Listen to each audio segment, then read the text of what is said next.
전설적인 프리젠테이션으로 남아있죠. 스티브 잡스의 아이폰 발표 연설을 기억하시나요? 스티브 잡스는요, 아이폰을 이렇게 이야기합니다. And an internet communicator, an iPod, a phone. These are not three separate devices. This is one device. And we are calling it iPhone.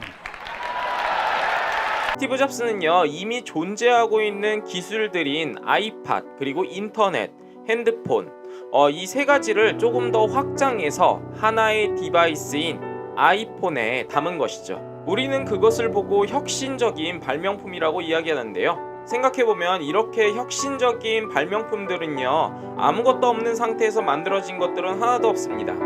예를 들어서 인터넷 같은 경우에도 인공위성과 전화망 그리고 컴퓨터라는 이 세 가지의 기존 기술을 통하여서 만들어진 새로운 어떠한 형태이죠. 구글, 아마존, 전기차, 인스타그램, 유튜브 이러한 사업들도요, 기존의 기술들을 결합해서 새로운 형태의 비즈니스를 만든 것이라고 볼 수 있습니다. 창의성이라는 것은 아무것도 없는 상태에서 신의 계시를 받은 것처럼 무언가를 만들어내는 능력이 아니라요, 기존의 경험을 연결하고 종합해서 새로운 형태의 상을 만드는 것을 이야기합니다. 아마 여러분들이 지금 생각하는 모든 발명품들도요, 사실은 이전에 있었던 어떠한 기술이나 재료들의 결합이고 또 그것들을 연결한 결과일 것입니다. 서양 미학사에서 이 개념을 처음으로 정의한 사람은 토마스 아퀴나스입니다. 그는 아무것도 없는 상태에서의 창조는 신만이 할 수 있다고 이야기를 합니다. 대신 그는요, 인간은 어떠한 물건이나 상을 가지고 그것을 분리하고 또 결합해서 여러 형태의 상을 형성할 수 있고, 또 그러한 형성된 어떠한 상들은요, 이전에 우리가 상상할 수 없었던 그러한 상들도 존재한다고 그렇게 얘기를 합니다. 스티브 잡스가 아이폰을 만들 수 있었던 것은요, 자신의 경험 속에 있었던 어떠한 기술들 그리고 그 개념들을 확장하여서 그것들을 결합하고 또 연결지어서 새로운 형태의 14 아이폰을 만든 것이죠.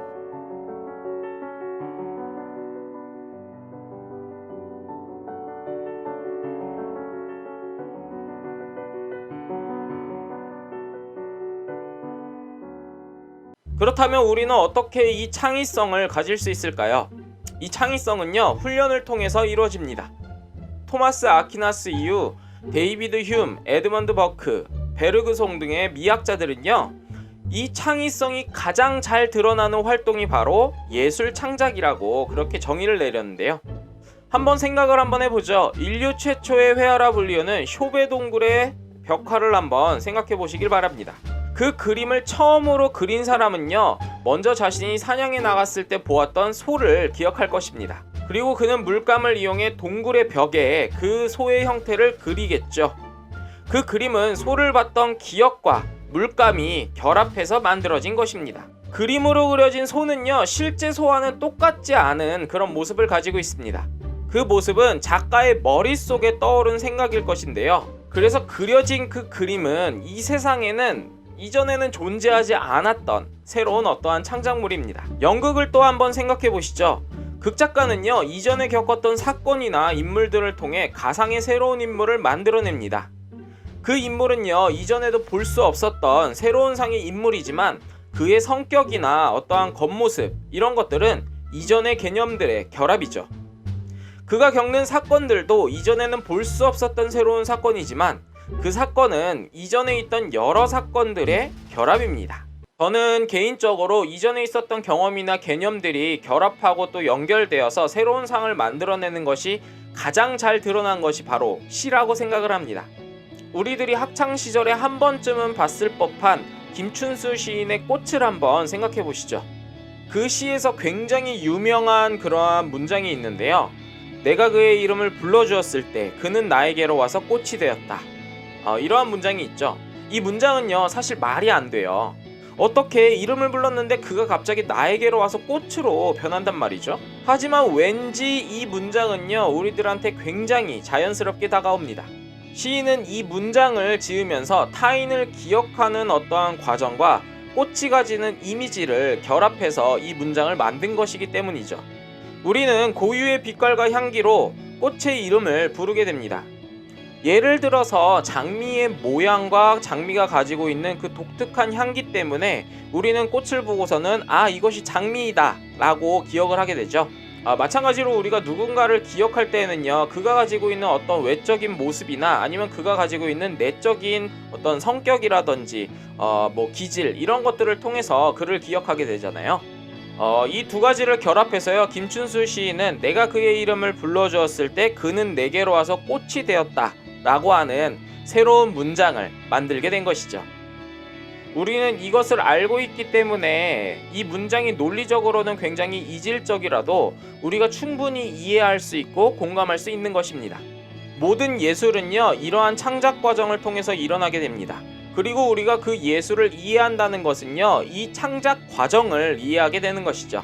이러한 것들이 반복되고 훈련되면요, 우리가 어떠한 문제를 맞이했을 때 그 문제를 단순히 이전의 경험이나 아니면 정해진 방법대로 행하는 것이 아니라 새로운 상의 모습을 만들어서 예술을 창작하듯이 그 문제를 해결하게 될 것입니다.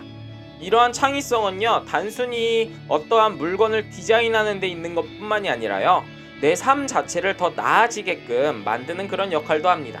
아우구스티누스는요, 인간의 정신은 과거를 기억하고 현실을 직시하고 미래를 기대하는 것이라 말합니다. 우리는 이전의 잘못을 답습하지 않고요, 과거의 일들을 연결하고 종합해서 새로운 미래의 행동을 이끌어냅니다. 창의성은 우리의 삶을 더 나아지게 만듭니다. 정리를 좀 해보죠. 스티브 잡스의 창의성은 그동안의 경험을 연결하고 종합하는 데에서 옵니다. 이것은 훈련을 통해 기를 수 있는데 그 훈련에 가장 적합한 것이 바로 예술입니다. 예술의 창작 활동 자체가 창의성을 기반으로 이뤄지기 때문이죠. 그리고 이 창의성은요, 단순히 물건을 만드는 데 그치지 않고 우리를 더 나은 삶으로 이끕니다. 이러한 이유 때문에 저는 예술을 굉장히 좋아합니다. 여러분들은 어떠신가요? 예술 활동을 직접 함으로써 아니면 그 예술을 접함으로써 창작 활동을 해보신 경험이 있나요?